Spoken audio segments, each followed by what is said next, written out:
MLC కవిత గారు బయటకు వచ్చి పార్టీ పెట్టబోతున్నారు అనేది నడుస్తా ఉంది ఒక టాక్.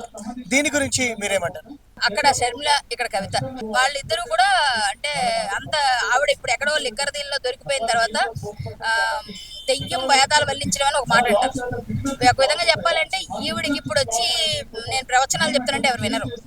సో ఈవిడికి క్లియర్ గా అన్ని నెలలు అన్ని వెళ్ళి జైల్లో వచ్చిన తర్వాత ఏమీ లేకుండా జైల్లో అన్ని రోజులు వేయరు కదా, సంథింగ్ ఏదో ఉంది కదా. అలాంటప్పుడు ఇక్కడ వచ్చి నేను పార్టీ పెడతా, మా ఇంట్లో వాళ్ళని నన్ను తిడుతున్నా, మా ఇంట్లో వాళ్ళు చూడట్లేదు, మా పార్టీ వాళ్ళని పట్టించుకోవట్లేదు. ఎందుకు పట్టించుకుంటారు? తప్పులు చేస్తే ఎవరికైనా ప్రాబ్లమ్. సో అందరికి ఒకరికొకరు లింకప్స్ ఇవి.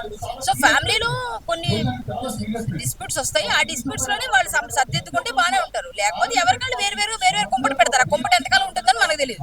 ఆ కుంపటి ఇప్పుడు ఏంటంటే, ఇప్పుడు షర్మిల గారి గురించి మీరు ఎలా మాట్లాడుకుంటారు, ఈవిడ గురించి ఇప్పుడు అలాగే ఇప్పుడు అలాగే మాట్లాడతారు. ఇప్పుడు పెద్ద స్పెషల్ గా ఏం లేదు. అంటే తెలంగాణ ఉద్యమంలో బతుకమ్మను ముందుకుండి నడిపించారు, ప్రాచుర్యం తీసుకొచ్చారు.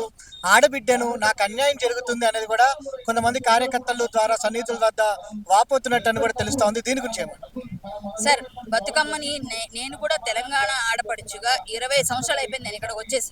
ఇక్కడ 20 సంవత్సరాలు మేము కూడా తెలంగాణ బతుకమ్మ ఆడుతున్నాం, బతుకమ్మ చూస్తున్నాం, ప్రతి దగ్గర గెస్ట్లు కదా. కేసీఆర్ గారు బిడ్డ అవ్వడం వల్ల ఆవిడ ప్రాతినిధ్యం వచ్చింది. అదే కేసీఆర్ గారు బిడ్డగా నేను పుడితే నాకు కూడా అదే వస్తుంది. ఎవరికైనా అంతే. అక్కడ ఉన్నది ఏంటంటే తండ్రి వెనకాల ఉన్న ధైర్యాన్ని బట్టి ఈవిడికి వచ్చింది, కానీ ఈవిడ వెళ్ళి మోసేదే లేదు. ఒక్కొక్కరికి ఒక బాధ్యత చెప్తారు. మీ పిల్లలు ఉన్నారు, రేపు పొద్దున మీ పిల్లలు పెద్ద అయిన తర్వాత మీరు ఏదో ఒక జర్నలిజం చేస్తున్నారు, మీరు కూడా మైక్ మీరు ఎలా నేర్చుకోవాలి, ఎలా మాట్లాడాలి నేర్పిస్తారు. మీరు సేమ్ అదేనండి, ఎవరి తాలూకా ఇది వాళ్ళు వారసత్వాన్ని కొనసాగిస్తారు. సేమ్ అప్పుడు ఆవిడ వెళ్ళి ఆవిడ బతుకమ్మ ఆవిడ ఆడకపోతే మరి ఎవరు ఆడతారని? ఆడపిల్ల కదా, ఆడపిల్ల కదా, మగపిల్లలు బతుకమ్మ ఆడరు కదా. సో ఆడపిల్ల కాబట్టి ఆవిడకి ఆ ప్రాతినిధ్యం వచ్చింది. అంతేగాని నా వల్లే మొత్తం అంతా అంటే తప్పది. ప్రతి ఆడపిల్ల ఆడుతుంది తెలంగాణలో. ప్రతి ఆడపిల్ల కవిత కాలేదు, కేసీఆర్ గారు సీఎం అయ్యారు కాబట్టి ఈవిడ ప్రాతినిధ్యం వచ్చింది. అదే గానీ లేకపోతే ఇంకొకరు వస్తారు. ఈరోజు పొద్దు నుంచి మరొక టాక్ వస్తుంది, కాంగ్రెస్ లోకి వెళ్తుంది అనేది. దీని గురించి ఏమంటారు? ఇంకా మరి ఇంకెవరు కాపాడలేరు, వదిలేయడమే. ఆవిడ ఆవిడ ఆవిడ ఏం చేసుకున్నా ఆవిడ ఇష్టం కదా. ఎందుకంటే పెడితే నెగ్గే అవకాశం ఉందంటారా? అస్సలు లేదండి, నాకు తెలిసి నెగ్గే అవకాశం. ఇప్పుడు షర్మిల్ గారు నెగ్గారండి, మీరు చెప్పండి. మరి అదే ఇక్కడ ఆన్సర్ చెప్పి నేను సేమ్ కంపేర్ చేసేసాను ఆల్రెడీ. షర్మిల గారు, ఇక్కడ కవిత గారు సేమ్ డిటో. ఇంకా అలాంటి అన్న చెల్లెల మధ్య ఆధిపత్య పోరు నడుస్తుంది. ఒకవేళ సీఎం గా అయ్యే అర్హత కేటీఆర్ గారికి ఉందా, కవిత గారికి?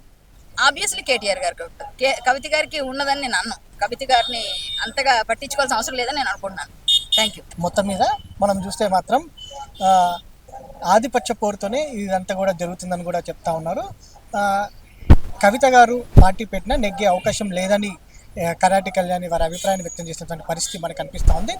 దాంతోపాటుగా అటు ఏదైతే పవన్ కళ్యాణ్ గారిని ఎదిరించే ధైర్యం సినిమా ఇండస్ట్రీలో ఎవరికి లేదు, వారి సినిమాలను ఆపే శక్తి కూడా ఎవరికి లేదని కూడా చెప్తా ఉన్నారు. ఇది ఒక రకంగా ఏదైతే ఒక సిచ్యువేషన్ బట్టి జరిగినటువంటి అంశమే కానీ అనుకొని ఈ విధంగా జరిగిందని కూడా చెప్తారు. దాంతోపాటుగా నిర్మాతలు కూడా ఎవరికి వారు తప్పించుకునే విధంగా ప్రెస్ మీట్లు పెట్టి చెప్తున్నారని కూడా వారి అభిప్రాయాన్ని వ్యక్తం చేశారు. వీడియో జర్నలిస్ట్ ప్రభాకర్తో వంశకృష్ణ, సమయం టీవీ, హైదరాబాద్.